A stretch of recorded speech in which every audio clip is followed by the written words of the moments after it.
My husband called me yesterday, and in the words of Madonna, I'm a material girl. um, my first job ever was at the age of 16 in 1999 at a kitchenwares and houseware store. I work with material goods. I get paid that way. I make a living that way. I get enjoyment that way. I grew up as an artist and a student, an English student and an artist and a musician. And when Christmas and my birthday would come and I would get presents, that would be my reward. And I have things from when I was a baby, from every single year up until my 35th year, which is right now. Those are my rewards. Those are from God, from my family. Why is being materialistic considered a bad thing? Are we just supposed to be apes living in the jungle, eating wild animals and just fucking and beating each other up and just doing nothing? I mean, even cavemen would collect rocks. They needed material goods. And material goods are tools as well. They can help you accomplish things.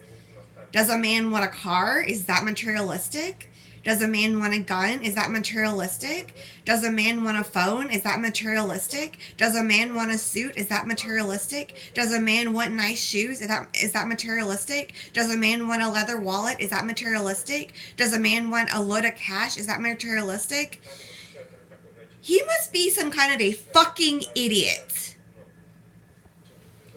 You have the nerve to call me materialistic as an insult. You just pushed my button the wrong way, honey. Is that a threat?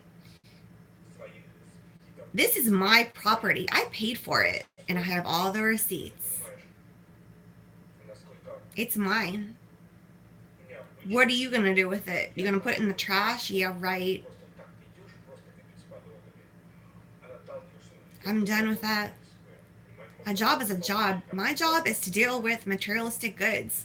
And I enjoy that. And I enjoy materialistic goods in my life. Only a poor person would say, oh, well, it's wrong to be materialistic, guys. Let's just have nothing. Oh, yeah, having nothing's going to get you far in life. You're going to get run over by a big truck. You're going to get shot by a gun. You're going to go starving because you can't pay because you don't have a wallet and you don't have cash because you're not doing anything in the world. You know, I mean, maybe if you're a Buddhist monk or a priest, you can have that argument, but my husband is neither. He's a retired cop, a bad cop or a good cop. Well, that's to be discussed, but I don't care anymore. I'm going to start saying what I want to say. I don't want to be stifled up.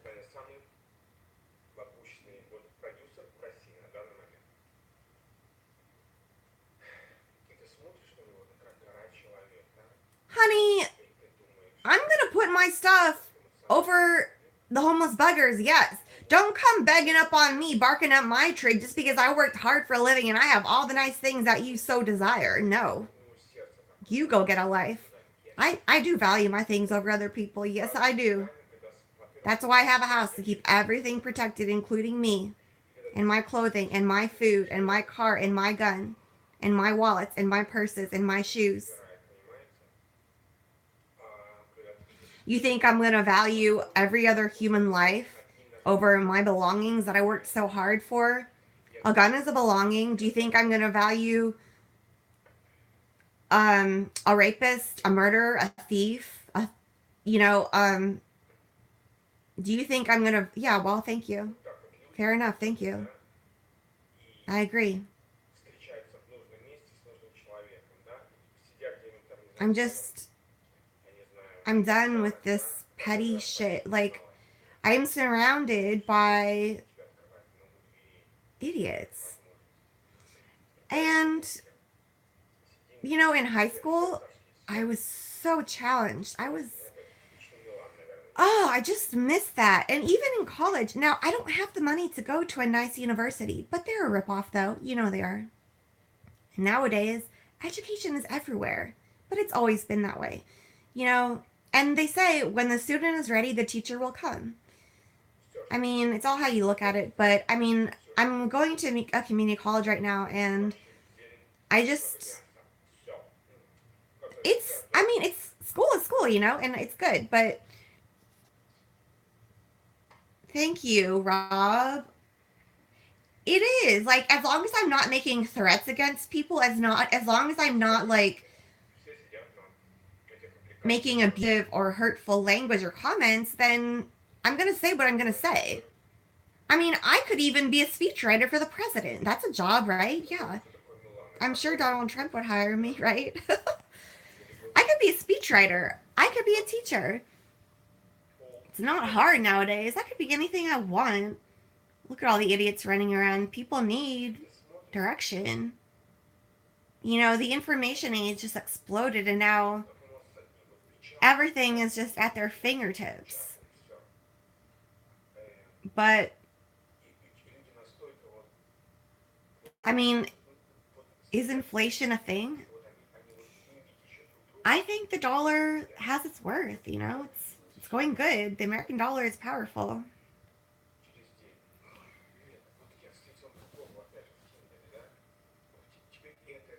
Ooh, gosh, I'm so hungry. So, guys, I did gain 5 pounds. It's just like, just.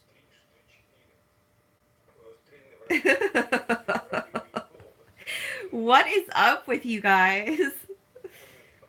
You and your giant women. Yeah, the American dollar is powerful. Um, but I gained 5 pounds and I'm just like pissed about it. And guys, yes, as you know, I started drinking again. I'm an adult. Get over it. I'm not, and I don't care. A drink stays in your system for like an hour or two and it goes away. It goes to your body. And I know my limits. So, that's what the judge gets for telling me that I had to go a whole year without drinking alcohol. And I actually followed it too. And she would have never known if I didn't follow. But the judge told me that, and I said, okay. And then mothers come around and they say, well, that's what you get for having an abortion. God said you can't drink for a whole year because you have to pretend like you're pregnant. And actually, I started lactating too because on the medication I was on was making me lactate. So, and I gained weight like I was pregnant. So, I mean, it's so weird how all this shit happens.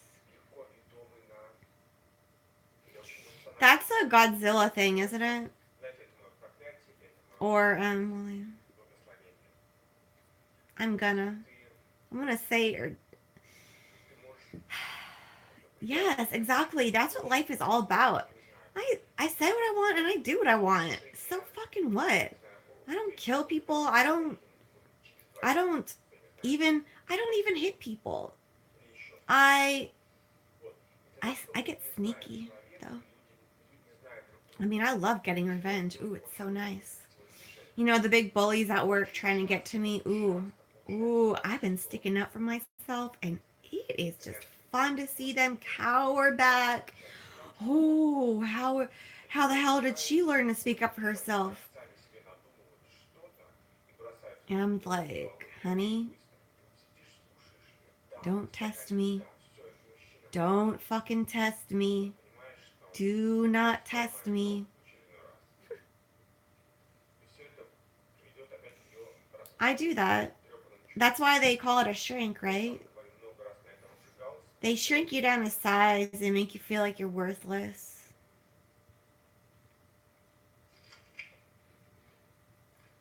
But I'm really into witchcraft. Many people don't know. I kind of keep it hidden. People from my past might have a hint or two. Nobody really knows except for my family that I'm into witchcraft.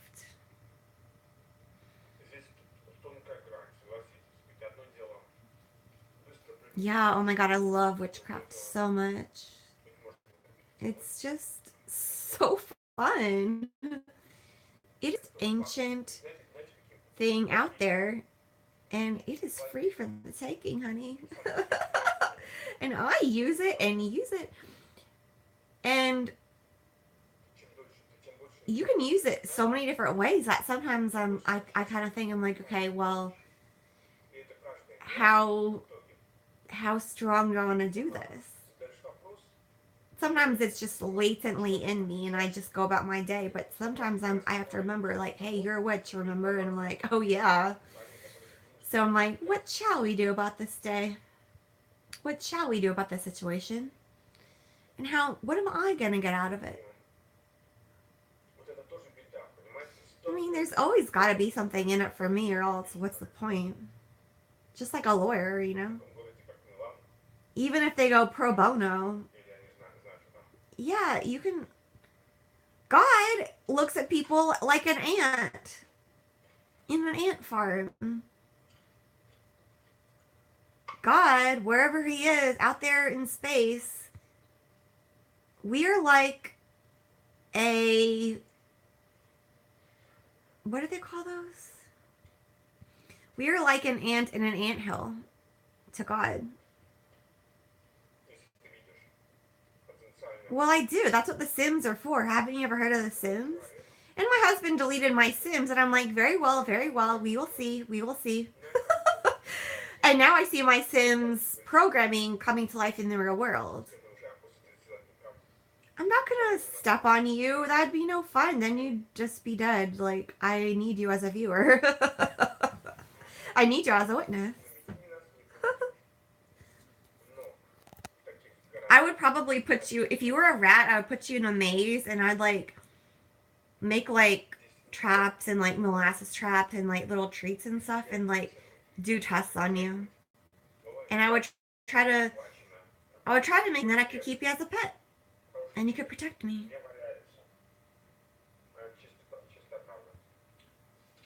So, all in all, being materialistic should not be considered an insult. It's a fact. It is a true fact. Every single living creature is materialistic. Atoms are materialistic. Protons and neutrons are materialistic. Nuclei are materialistic. And that is that.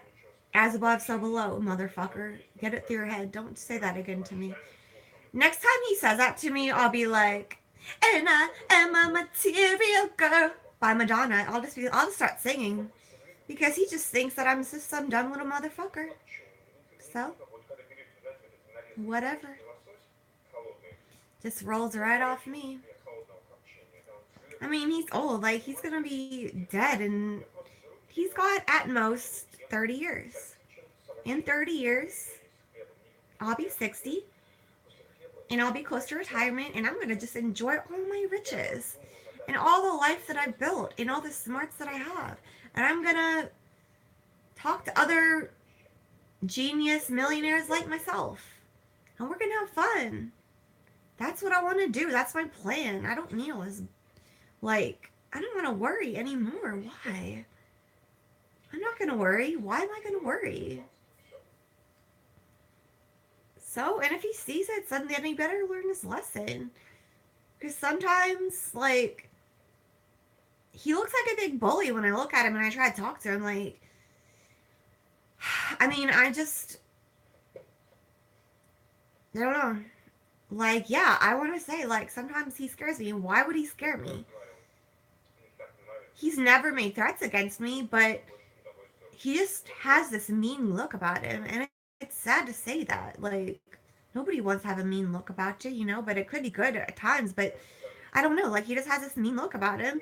And he just has this way of talking to me that we've been together for 10 years. Don't you think we should be a little bit more closer than that? But the age gap sometimes does get in the way. And then he gets offended when I bring it up. And it's like, honey, we got to look at the facts here, okay? Why are we denying so much? We have a lot of things going for us. And if he's going to want a divorce so easily, then why does he even care? Like, he gets jealous. Then why is he going to care? I think he's just being reactive instead of proactive, as Stephen Covey would say. Seven Steps of Highly Effective People. The best book ever. Nut. Ooh, I should go to the library today, but I don't want to get any late dues. Thanks, Refresh Rob. You're cool. You're cool. And I love that name, Rob, because I like Rob Zombie. He's from Boston. And, well, I like his dreads. You know, yeah, you're welcome. So the time is 11. The restaurants are opening. Dude, I gotta be at work at 3, but I want to do so much, but I have no energy to deal with the outdoors. Oh. But, I don't know. I want to have some fun. Oh, you gotta be. Where do you do for a living? Do you want to share? So, I went to bed at like 2 last night and I woke up at 9, so I got 7 hours of sleep. That's not bad. I haven't even had my coffee.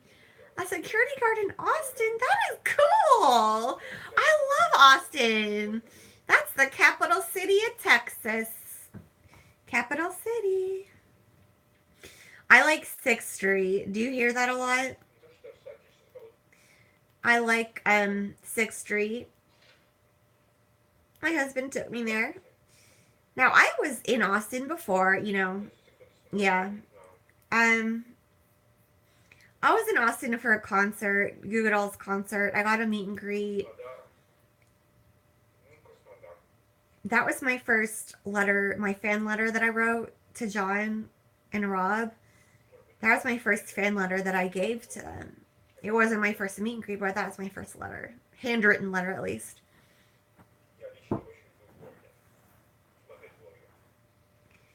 And my sister went to college in Austin. And as a college student, I went with Miranda and another John. We partied in Austin. And it was cool. It was real cool. And I do remember that. And that's where I had sushi for the first time ever. I am a half Oriental person, and I did not ever hear of sushi until I was at the age of 21, and I feel like a friggin' idiot about it, but now it's my favorite. Refresh Rob, you gotta get with the program. Well, I mean, anyways, so that is my story about Austin. Austin, and I've had to make payments to Austin, government payments, but that's done with. I mean, it was nothing bad at all. Oh, really? Oh my God, Rob. You gotta make him an excuse. You gotta pull all the excuses out. I like fighting at work because I know I'm the best. I mean, if you get a northerner in the South, like, the Yankees always think they're better than everybody else. That's just the way history repeats itself, you know? So it's just like the Civil War all over again. And we're in the Wild Wild West. Yeah, I mean, I like to make it quick. Like a sword. Just slice, slice, slice. I know, I don't like dealing with people either. Oh no. They don't exist to me. I am in my body, in my mind, in my eyes, in my heart. And who are you? You got money for me, you got food for me, you got an interesting story. Well, everybody thinks they have an interesting story, but it's not. Yes. See, you gotta get the Sims game. It's like playing dolls. Oh yes. Ooh, it's so fun. On my Sims game, you can kill people several ways. So I made this family, and okay, cool. Yeah. Okay. Well, yeah. Okay, cool. It's a deal, Rob. Yes. Money and food. I'll bring the wine. So, On The Sims, I made this family and they were a fucking idiot and they killed themselves. They set themselves on fire, dude. And then the Grim Reaper came and I was like, dude, no. And I was like, should I save the game that way? When I first started The Sims, I imported a guy named Bill because he had a lot of money. I took all his money from me and then I killed him. Now this is on The Sims. This is a virtual reality game. It's not real life. Um, so that happened. And then I learned you can. Yeah, I know. It's fun. That game. Ooh, it's good. It is good, good, good. Um, so you can also kill people. You can put them in the pool, and then remove the pool ladder, and they overexert themselves, and then they just drown to death because they have no way of getting out of the pool. I mean, The Sims is kind of silly because they can't like they don't have free reign. Like obviously they could have climbed out of the pool, but I guess the pool was too deep or something. But if you take the ladder away, they die. You can also trap them in a room. You can put them on the land. You can build walls around them, no doors. You can put a window where they don't know how to escape out the window. You can put no doors. They will just stand in there. They'll beg and cry. They'll piss their pants. And they'll die. And you will inherit their money, their property. You'll even the Grim Reaper, he'll give you a grave too. And you can set up a graveyard. Now the ghost may haunt you, but it makes it more interesting. And if you don't want the ghost, you can get rid of the and they'll cry too. Your Sims, like people that visit or even the Sim on property, they will go over there and they'll start crying. And you gotta just snap them out of it. You gotta because like in The Sims, on the top of the screen, it'll tell you what the sim is going to do. Oh my gosh, thank you so much for Fresh Rob. Like, I'm glad we're connecting. I don't know, like, I don't know. I feel like I'm relatable, but I'm glad we can relate. And I'm glad you're a viewer. And, I mean, maybe I will make another Giantess video. Yeah. So, yeah, I mean, isn't that nice? That's cool. So maybe I'll make a Giantess video and I'll dedicate it to you. We'll see though. But yeah, it's a good idea actually. Anyways. Ooh, I'm just talking myself to death. Okay, guys, I'm gonna go. I love you all. Rob, don't be late. Peace out.